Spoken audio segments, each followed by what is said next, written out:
தன்னுடைய நண்பனின் மானத்தை காப்பாற்ற அடித்து பிடித்து பஸ் ஏறி அவனுடைய வீட்டு வாசல்படி வந்து நிற்கிறாள் நைல்நதி. வீட்டின் வாசற்படியில் திலீப்பின் கார் பளிச்சென்று நின்று கொண்டிருக்கிறது. உள்ளே சென்று அனைவரையும் சமாளித்து அவனது அறைக்குள் நுழையும் பொழுது நேரம் சரியாக 7 மணி. எதுவும் தெரியாத பால் பிள்ளை போல் கொசுவலைக்குள் உறங்கிக் கொண்டிருக்கிறான் திலீப். வருகின்ற கோபத்திற்கு அவன் மீது ஏறி நடனம் ஆடியிருப்பாள். என்ன செய்வது, டீசெண்டா ஹேண்டில் பண்ணணும் என்பதற்காகவே திலீப் டைம் என்ன ஆகுது, சீக்கிரம் எழுந்துருங்க என்று அருகில் நின்று கொண்டு அழைக்கிறாள். அவன் எதற்கும் மசிவது போன்று தெரியவில்லை. அவன் குடிப்பதற்காக கண்ணாடி டம்ளரில் வைக்கப்பட்டிருந்த தண்ணீரை எடுத்து முகத்தில் தெளிக்கிறாள். அவன் அதையும் துடைத்துவிட்டு உறங்கிக் கொண்டிருக்கிறான். இது சரிப்பட்டு வராது, முறைவாசல் செய்தால்தான் ஆகும். குளியல் அறைக்கு சென்று ஒரு பக்கெட் தண்ணீரை கொண்டு வந்து அவன் தலை முதல் கால் வரை ஊற்றி விடுகிறாள். சட்டென்று எழுந்து அமர்கிறான் திலீப். உனக்கு கொஞ்சமாவது அறிவிருக்கா என்று கேட்கிறான். எனக்கு அறிவிருக்கா இல்லையான்னு ரிசர்ச் பண்ணி அப்புறமா கண்டுபிடிக்கலாம். இப்போ டைம் 7:30. இப்போ ஆஃபீஸ்க்கு போனாதான் 8 மணிக்குள்ள உள்ள போக முடியும். 8:10க்கு உன்னோட ஆஃபீஸ் ஓபன் பண்ணிடுவாங்க. எல்லாரும் உள்ள போவாங்க. உனக்கு பிடிக்காதவன் 10 பேர் இருப்பான். அந்த 10 பேரும் அந்த சிசிடிவி ஃபுட்டேஜை எடுத்து லீக் பண்ணி விட்டுடுவான். எல்லாருக்கும் காலையில லைவ் ஷோ, உன்னோட கிஸ்ஸு என்றாள் நயல்நதி. போது நிறுத்து, நீ வெளியே போய் காருக்குள்ள உட்காந்து ரெடியாரு, நான் 2 மினிட்ஸ்ல வந்துடுறேன் என்றான் திலீப். இருவரும் உருண்டு பிறண்டு காரில் ஏறி அலுவலகத்திற்கு சென்று கொண்டிருக்கின்றனர். கை கடிகாரத்தில் வினாடி முள்ளின் சத்தம் கூடி கடைசி இதய துடிப்பின் சத்தம் போன்று ஒலித்து கொண்டே இருக்கிறது. சந்தியாவுக்கு ஆபீஸ் போறதுக்கு கிட்டதானே, அவளுக்கு கால் பண்ணி ஆபீஸ ஓபன் பண்ண வேண்டான்னு போய் சொல்லு என்றாள் நயல்நதி. நதி, அவ 10 மணிக்கு தான் எழுந்துப்பா. அவ எழுந்துதா என்னையே எழுப்பி விடுவா. இப்ப நான் கால் பண்ணா அவ எடுப்பாளானே தெரியல. அவகிட்ட சொன்னா பயந்துடுவா என்றான் திலீப். அப்ப 2 பேரும் ஆபீஸ்க்கு 10 மணிக்கு மேலதான் போறீங்களா? இது கஜேந்திரன் சாருக்கு தெரியுமா என்று ஆச்சரியத்துடன் கேட்கிறாள் நயல்நதி. அச்சச்சோ நதி, உன் காலில் வேணா விழுறேன், இதை அப்பா கிட்ட மட்டும் சொல்லிடாத என்றான் திலீப். எல்லாம் என் தலை எழுத்து, சீக்கிரமா ஆபீஸ்க்கு போகணும், கொஞ்சம் ஃபாஸ்டா ஓட்டு. ஆபீஸ்ல வேற யாராவது கான்டாக்ட் நம்பர் வச்சிருக்கீங்களா என்றாள் நயல்நதி. இல்ல, யாரோட நம்பரும் நான் வச்சுக்க மாட்டேன். கேர்ள்ஸ் நம்பர் எல்லாம் என் போன்ல இருக்கக்கூடாதுன்னு எல்லாத்தையும் டெலீட் பண்ணிட்டா சந்தியா என்றான் திலீப். சரி, பாய்ஸ் நம்பர் ஏதாவது இருக்கா என்றாள் நயல்நதி. இல்ல என்றான் திலீப். முக்கால் டவுசர் போட்டுட்டு இருக்க, பெட்ரூம் செப்பல் போட்டிருக்க, கிஸ்மி டிஷர்ட் வேற, இப்படியே தான் ஆஃபீஸ்க்குள்ள போக போறியா என்றாள் நயல்நதி. ட்ரெஸ் மாத்தினா டைம் ஆகும்ல, டைரக்டா கார் ஆஃபீஸ் உள்ள விட்டுடலாம். உள்ள போன பிறகு வாட்ச்மேன் கிட்ட சொல்லி கேட் க்ளோஸ் பண்ணிடலாம். நம்ம 2 பேரும் தானே உள்ள போக போறோம். உள்ள போய் டெலீட் பண்ணிட்டு வந்துடலாம், யாரும் என்ன பார்க்க மாட்டாங்க என்றான் திலீப். அறிவு கொழுந்து என்றாள் நயல்நதி. சாலையில் தனக்கு முன்பு உள்ள வாகனங்கள் எல்லாம் முட்டி நின்று கொண்டிருக்கிறது. அச்சச்சோ, போச்சு போச்சு, இந்த டிராஃபிக் எப்போ கிளியர் ஆகும்னு தெரியலையே, எனக்கு மட்டும் ஏன் தான் இப்படியெல்லாம் நடக்குதோ என்று புலம்பிக் கொண்டிருந்தான் திலீப். நேரம் இப்போ 8:05. அலுவலகத்திற்கு முன்னாடி எல்லாரும் நின்றுட்டு இருப்பாங்க. இன்னும் 5 நிமிஷத்துல கேட் ஓபன் பண்ணிடுவாங்க. எல்லாரும் உள்ள செல்றதுக்கு ரெடியா இருப்பாங்க என்று புலம்பிக் கொண்டிருக்கிறான் திலீப். சந்தியாவிடமிருந்து அழைப்பு வருகிறது. திலீப், என்ன சீக்கிரமா எழுந்துட்டியா? கால் பண்ணிருக்க, ஏண்டா, ஏதாவது முக்கியமான விஷயமா? நீ இன்னைக்கு என்னோட கனவுல வந்து தெரியுமா? கனவுல வந்து கூட கிஸ் தான் கேட்குற என்றாள் சந்தியா. அளவும் முடியாமல் சிரிக்கவும் முடியாமல் தண்ணியே இல்லாமல் தத்தளித்து கொண்டிருக்கிறான் திலீப். திலீப் திலீப் டிராஃபிக் கிளியர் ஆயிடுச்சு, சீக்கிரம் கார் ஸ்டார்ட் பண்ணுங்க, ஃபோன் அப்புறம் பேசிக்கலாம் என்று வாங்கி இருக்கையில் அருகில் வைக்க அது சிறிய இடைவேளைக்குள் சென்று சிக்கிக் கொண்டது. சீக்கிரம் போங்க திலீப், சந்தியா கிட்டே இதை பத்தி எதுவும் சொல்லிடாதீங்க. அவங்களுக்கு தெரியாம நம்மளே இதை சரி பண்ணிடலாம். அவங்க ஆஃபீஸ் வர்றதுக்கு முன்னாடியே நம்ம போய் அதை டெலீட் பண்ணிடலாம் என்றாள் நயல்நதி. இந்த வாய்ஸ் எங்கேயோ கேட்ட மாதிரி இருக்கு, அது அந்த கருப்பு பொண்ணோட வாய்ஸ் தானே? அச்சச்சோ, என் லைஃபே போச்சு. அவங்க 2 பேரும் எனக்கு தெரியாம ஏதோ பண்ணிட்டாங்க. இன்னைக்கு திலீப் என்கிட்ட கையும் களவுமா மாட்ட போறான். உடனே வேக வேகமாக புறப்பட்டு அலுவலகத்தை நோக்கி பயணிக்கிறாள் சந்தியா. பதிவு செய்யாத எண்ணிலிருந்து திலீப்பிற்கு அழைப்பு வருகிறது. குட் மார்னிங் சார், நான் குமரேசன் பேசுறேன் என்றார் அந்த நபர். சாரி, ராங் நம்பர், வைங்க என்றான் திலீப். சார் சார் வச்சிடாதீங்க, நான் உங்க ஆஃபீஸ்ல தான் வேலை செஞ்சிட்டு இருக்கேன் என்றான் குமரேசன். சொல்லுங்க குமரேசன், என்ன விஷயம் என்றான் திலீப். சார், நம்ம ஆஃபீஸில் ஒரு பிரச்சனை நடந்து போச்சு சார் என்றான் அந்த நபர். திலீப்பிற்கு தூக்கி வாரி போடுகிறது. அவனால் அடுத்த வார்த்தை பேச முடியவில்லை. போனை ஸ்பீக்கரில் போட்டுவிட்டு, சொல்லுங்க குமரேசன், என்ன பிரச்சனை என்றாள் நயல்நதி. அவன் சந்தியா என நினைத்து கொண்டு, சந்தியா மேடம், நம்ம ஆஃபீஸில் நேற்று நைட்டு திருட்டு போயிருக்கு. முன்னாடி இருந்த 4 கம்ப்யூட்டரையும் காணோம். காலையில் க்ளீன் பண்ண வரும்போது பார்த்தேன். உடனே உங்கள் 2 பேருக்கும் கால் பண்ணேன். நீங்கள் 2 பேரும் எடுக்கல. அதனால மேலே சொல்லுங்க குமரேசன் என்றாள் நயல்நதி. ஆஃபீஸில் உங்களுக்கு அப்புறம் ஒரு மேனேஜர் இருக்கிறாங்கல்ல, அவருக்கு கால் பண்ணி சொன்னேன். அவர் காலையில் இங்கே வந்து பார்த்துட்டு போலீஸ்கிட்ட போக வேணாம், ஆஃபீஸ் பேர் கேட்டுடும்னு சொன்னாங்க. ஆஃபீஸில் ஒர்க் பண்ணுறவங்க எல்லாரையும் 1 மணி நேரத்துக்கு முன்னாடியே வர சொல்லிடுங்க எல்லாருக்கும் மெயில் போட்டு விட்டுட்டாரு. எல்லாரும் உள்ள வந்துட்டாங்க என்றான் குமரேசன். நேத்து நைட்டு 7 மணிலிருந்து காலையில 5 மணி வரைக்கும் உள்ள சிசிடிவி ஃபுட்டேஜை பார்க்கறதுக்காக எல்லாரும் வந்திருக்காங்க. நீங்க வர்றதுக்குள்ள திருடனை கண்டுபிடிச்சிடலாம் என்று மேனேஜர் பேசிக்கொண்டிருக்கிறார்.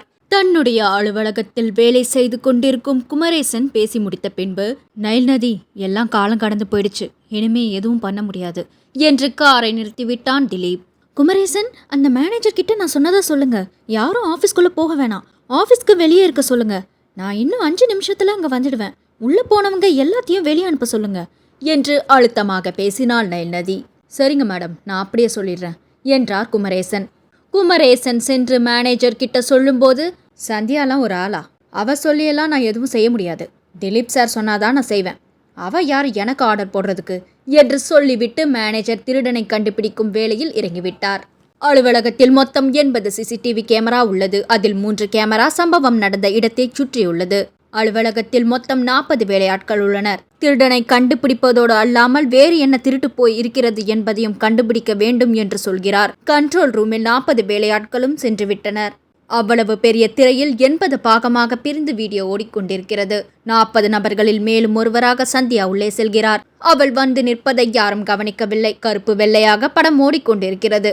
அனைவரும் கண்ட்ரோல் ரூமில் நின்று என்ன செய்து கொண்டிருக்கிறார்கள் என்று அவள் குழம்பிக் கொண்டிருக்கிறாள். நேற்று இரவு அவனோடு அவள், அந்த தருணம் அவளுக்கு நினைவு வரவில்லை.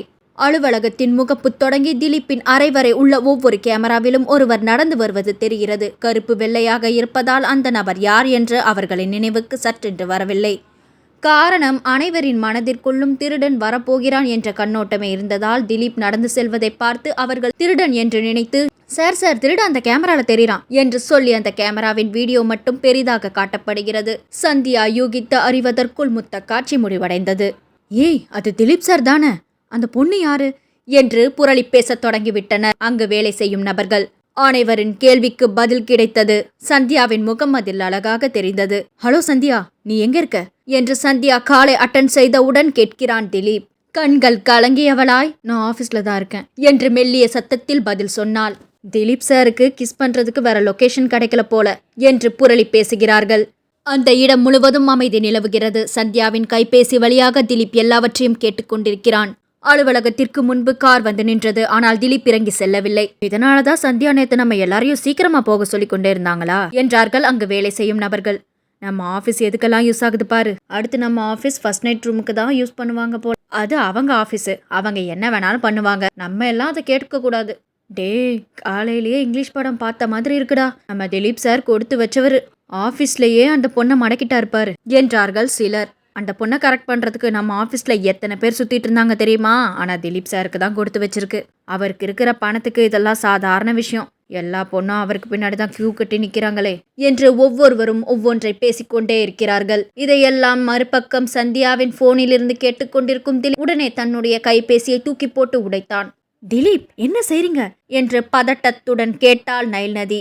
திலீப்பின் கண்கள் கலங்கி முதல் முறையாக பார்க்கிறாள் நைல் நதி. அவனின் கண்ணீர் அவளை கலங்க வைக்கிறது. அவனுக்கு ஆறுதல் சொல்ல முடியாமல் தவிக்கிறாள்.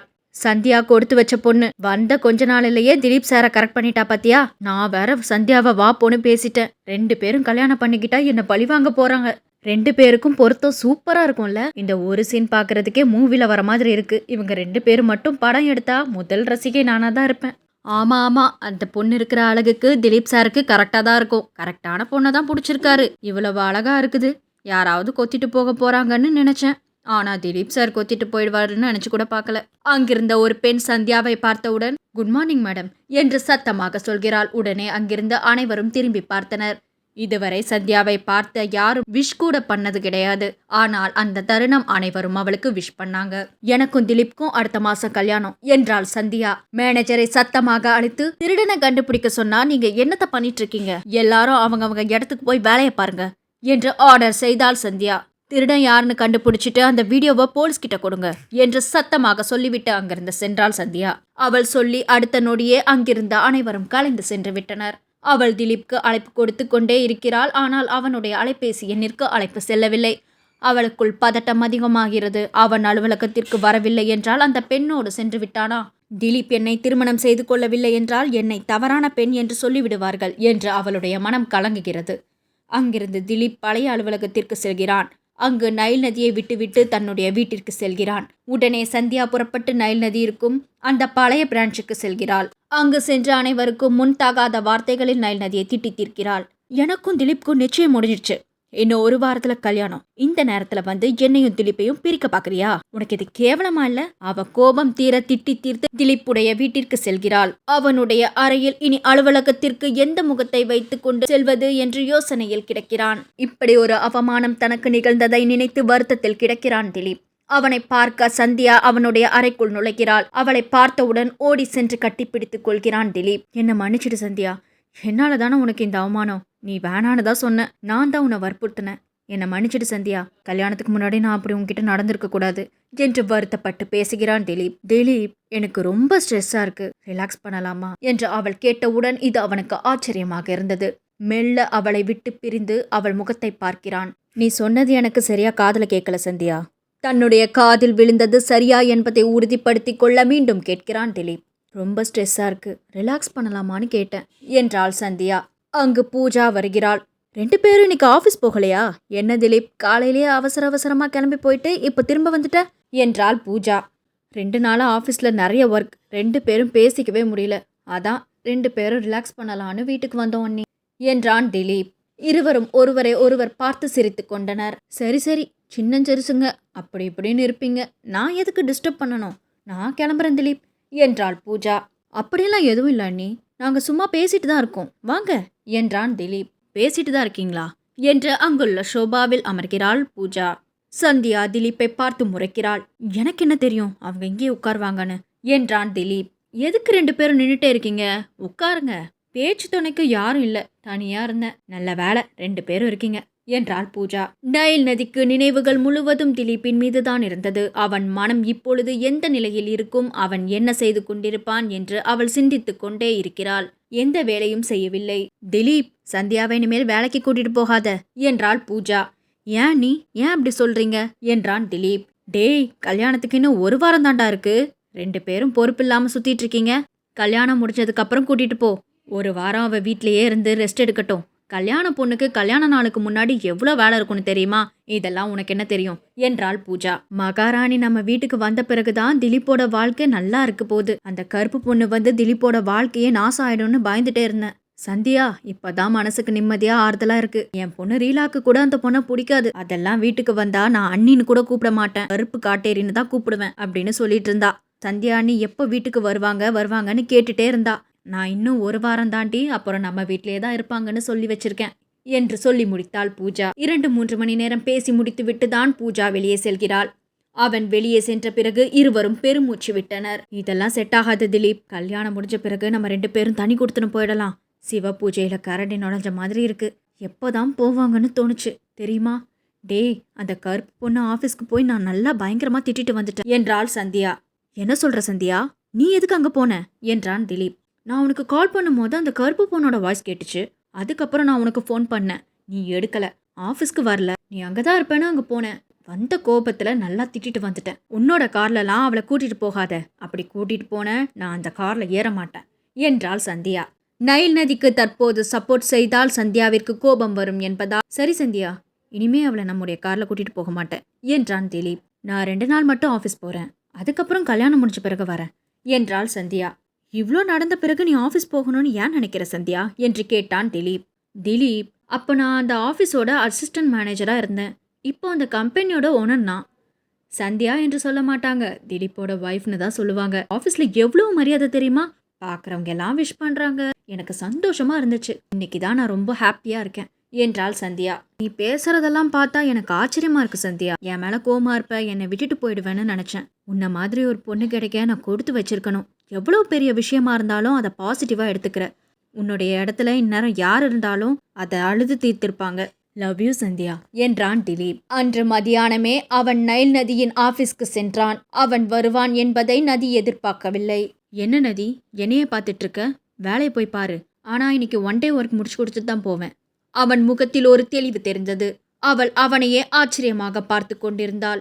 என்ன நதி, என்னையே எதுக்கு பார்த்துட்டு இருக்க?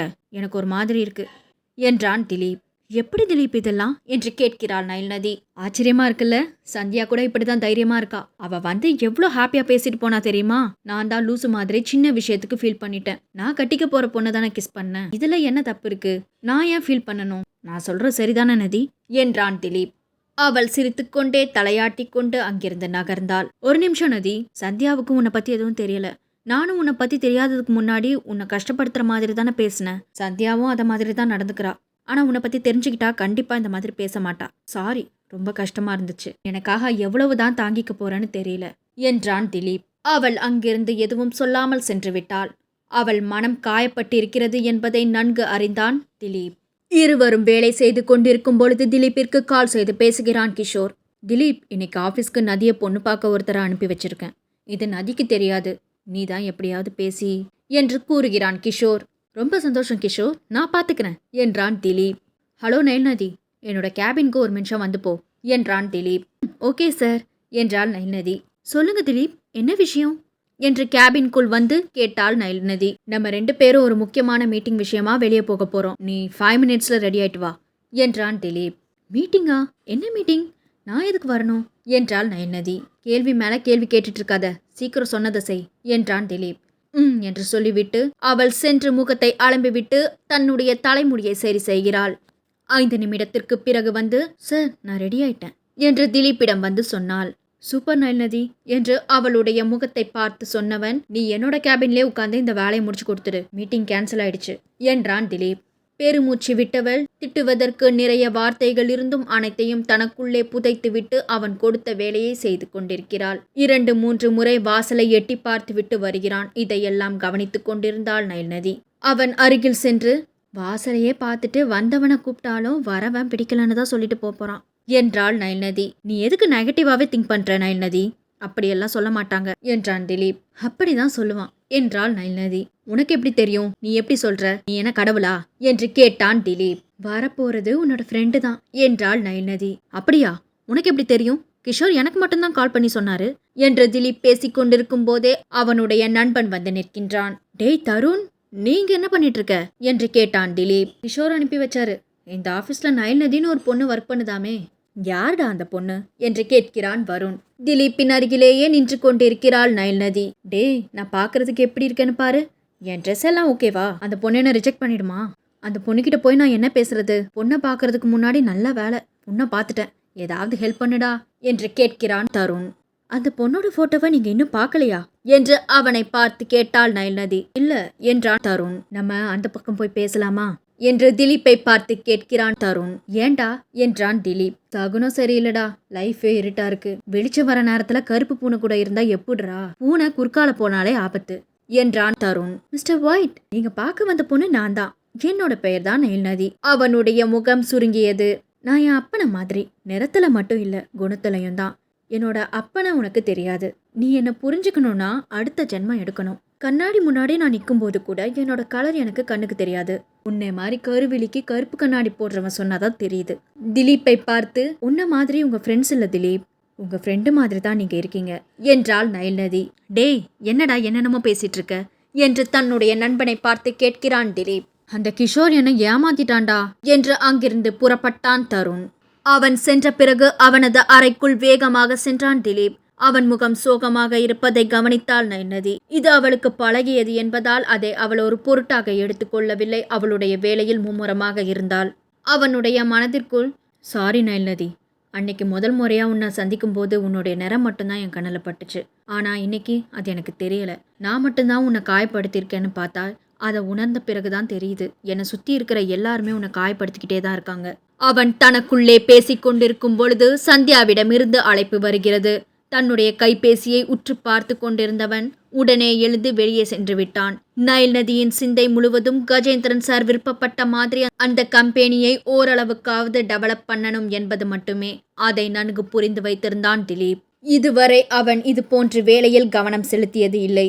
தன்னுடைய தந்தைக்காக இல்லை, நயல்நதிக்காக அவன் வேலை செய்ய ஆரம்பித்தான். அவன் கவனம் எதிலும் சிதறவில்லை. சில நேரங்களில் நயல்நதியின் உள் அழகை ரசிக்க ஆரம்பித்தான். அவன் சொன்ன 15 நாட்களில் 10 நாள் முடிந்துவிட்டது. பின் வீட்டிலும் சந்தியாவில் வீட்டிலும் கல்யாணத்திற்கான ஏற்பாடுகள் செய்ய ஆரம்பித்தனர். இதுவரை இல்லாத அளவிற்கு அந்த ஆபீஸ் 80% முன்னேற்றத்தை எட்டி இருந்தது. இன்னும் ஒரு வாரம் வேலை செய்தால் டாப்பர் கம்பெனியில் 10வது இடத்தை பிடித்துவிடும் என்ற அளவிற்கு வளர்ந்துவிட்டது. அன்று ஒரு நாள் இரவு கிஷோரிடம் இருந்து திலீப்பிற்கு அழைப்பு வருகிறது. திலீப், நைல்நதி ஆபீஸ்ல இருந்து புறப்பட்டாளா என்று கேட்கிறான் கிஷோர். நான் இன்னைக்கு ஆபீஸ்க்கு போகல. அப்போ நீங்க வந்து அவளை கூட்டிட்டு போலையா என்றான் திலீப். எனக்கு வேலை இருந்துச்சுன்னு சொல்லிட்டு அவளையே பஸ் ஏறி வர சொல்லிட்டேன். டைம் 10 மணி ஆயிடுச்சு. எப்பவும் 8 மணிக்கு வந்துடுவா. நீங்க அவ கூட இருக்கீங்கன்ற தைரியத்துல தான் கால் பண்ணாம இருந்தேன். நைல் இன்னும் வீட்டுக்கு வரல திலீப் என்றான் கிஷோர். நைல்நதி இன்னும் வீட்டுக்கு வரவில்லை என்று அலைபேசி மூலம் தகவல் தெரிவித்தான் கிஷோர். திலீப்பிற்கு சிந்தனை எங்கெங்கோ செல்கிறது. மனம் மெல்ல பதறுகிறது. அவன் வெளியே புறப்படும் தருணம், திலீப் எங்க போற என்று பூஜா கேட்கிறாள். அண்ணி, ஒரு முக்கியமான விஷயமா வெளியே போறேன். கொஞ்ச நேரத்துல திரும்பி வந்துடுவேன் என்றான் திலீப். கல்யாணத்துக்கு இன்னும் 2 நாள் தான் இருக்கு. இன்னைக்கு புடவை எடுக்க போகணும்னு சொல்லியிருந்தேனே என்றாள் பூஜா. அண்ணி, நீங்க ஷாப்க்கு போய் புடவை எடுத்துட்டு இருங்க, நான் உடனே வந்துட்டேன் என்றான் திலீப். எனக்கு எந்த பிரச்சனையும் இல்லை திலீப், பொண்ணு வீட்டில் கேட்பாங்க என்றாள் பூஜா. நீங்க எல்லாரும் புறப்பட்டு ஷாப்க்கு போறதுக்குள்ள நான் அங்க வந்துடுவேன் அண்ணி என்றான் திலீப். சரிப்பா, பத்திரமா போ. நான் ஷாப்போட லொகேஷன் உனக்கு மெசேஜ் பண்றேன், நீ அங்க வந்துடு என்றாள் பூஜா. சரிங்க அண்ணி என்று சொல்லிவிட்டு உடனே அங்கிருந்து ஓல்ட் ஆபீஸ்க்கு செல்கிறான். அவன் செல்வதற்குள் கிஷோரும் அங்கு வந்துவிட்டான். வாட்ச்மேனிடம் சென்று விசாரிக்கிறார்கள். ஆஃபீஸில் யாரும் இல்லையா என்றான் திலீப். ஆஃபீஸில் யாரும் இல்லை சார், இப்போதான் உள்ளே போய் செக் பண்ணிட்டு வரேன் என்றார் வாட்ச்மேன். நீங்கள் யாரை தேடுறீங்க என்றார் வாட்ச்மேன். நைல்நதி, அவ இன்னும் வீட்டுக்கு வரல என்றான் கிஷோர். நைல்நதி மேடம் தானே, அவங்க அப்பவே புறப்பட்டுட்டாங்களே. தினமும் போகும்போது என்கிட்ட சொல்லிட்டு தான் போவாங்க. இன்னைக்கு கூட கையில் 50 ரூபாய் கொடுத்து செலவுக்கு வச்சுக்கோங்கன்னு சொல்லிட்டு தானே போனாங்க என்றான் வாட்ச்மேன். கிஷோர், வாங்க நம்ம வேற எங்கேயாவது தேடி பார்ப்போம். இவர் சொல்றத பார்த்தா நைல்நதி அப்பவே புறப்பட்டிருப்பாங்க என்றான் திலீப். இருவரும் அங்குள்ள பேருந்து நிலையம், ரயில்வே நிலையம் என்று சேர்ந்து தேடிக்கொண்டே இருக்கிறார்கள். அவளுக்கு ஃப்ரெண்ட் யாராவது இருக்காங்களா என்று திலீப் கிஷோரிடம் கேட்கிறான். இல்ல திலீப், என்னை விட்டு அவளுக்கு யாரும் கிடையாது என்றான் கிஷோர். அவளோட வீட்டுக்கு போய் பார்க்கலாமா என்றான் திலீப். அவன் என்கிட்ட சொல்லாம எங்கேயும் போக மாட்டா. அப்படி போனா கூட என்கிட்ட சொல்லியிருப்பாளே. எனக்கு என்னமோ பயமா இருக்கு. வீட்டில் அம்மா அப்பா கிட்ட என்ன பதில் சொல்ல போறேனே தெரியல. பதட்டமாவே இருக்கு என்றான் கிஷோர். கிஷோர், நீங்களே இப்படி பதட்டப்பட்டா எப்படி?